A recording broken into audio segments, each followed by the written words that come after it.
कि सारी दौलत पर कब्जा कर लेता। बूढ़ा जिन नींद से घबरा कर उठ जाता। उसे याद आता सफेद बाघ ने कहा था कि ये सब कुछ असली मालिक का है और उसका नाम है लाओ लियू यानी चेपोजी। अब तो बूढ़ा जिन की नींद ही उड़ गई। वो रात भर बस करवटें बदलता रहा, लेकिन जैसा कि कहा जाता है जो होना है वो होकर ही रहता है। एक रात बाहर से अचानक आवाज आई। बूढ़ा जिन डर गया। उसने फिर से बांस की छड़ी उठाई और बोला, या तो आज चेपोजी मरेगा या मैं बूढ़ा जिन। वो बाहर दौड़ा और सामने हवा में ही छड़ी घुमा दी, लेकिन सामने कोई नहीं था। पीछे से अचानक बच्चे के रोने की आवाज आई। बूढ़ा जिन चौंका। वो मुड़ा, देखा कि एक नवजात बच्चा टोकरी में पड़ा रो रहा है। उसने बच्चे को चुप कराने के लिए उसका नैप भी उठाया और मुंह में लगाया। बच्चा चुप हो गया। उसने बच्चे के कपड़े से एक कागज निकाला और पढ़ने पड़ोसी के पास दौड़ा गया। पड़ोसी ने पढ़ा, कृपया इस बच्चे का ध्यान रखना, इसका नाम है चेपोजी। बूढ़ा जिन का सिर घूम गया। ये वही असली मालिक है। अब वो बुरी तरह डर गया। सोचा, अगर ये बच्चा यहाँ रहा तो मेरी सारी दौलत चली जाएगी। बस उसने फैसला किया, इसे दूर कहीं छोड़ आना होगा।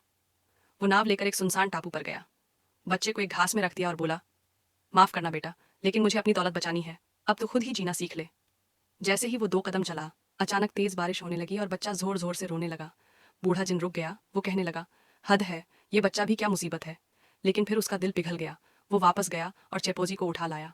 उसने टोकरी में चावल भरकर ऊपर कपड़ा बांध दिया और टोकरी हिलाने लगा। बच्चा हंसने लगा। बूढ़ा जिन ने उस बच्चे को पालने का फैसला किया और सच में उसके बाद उसकी जिंदगी और भी बेहतर होती चली गई।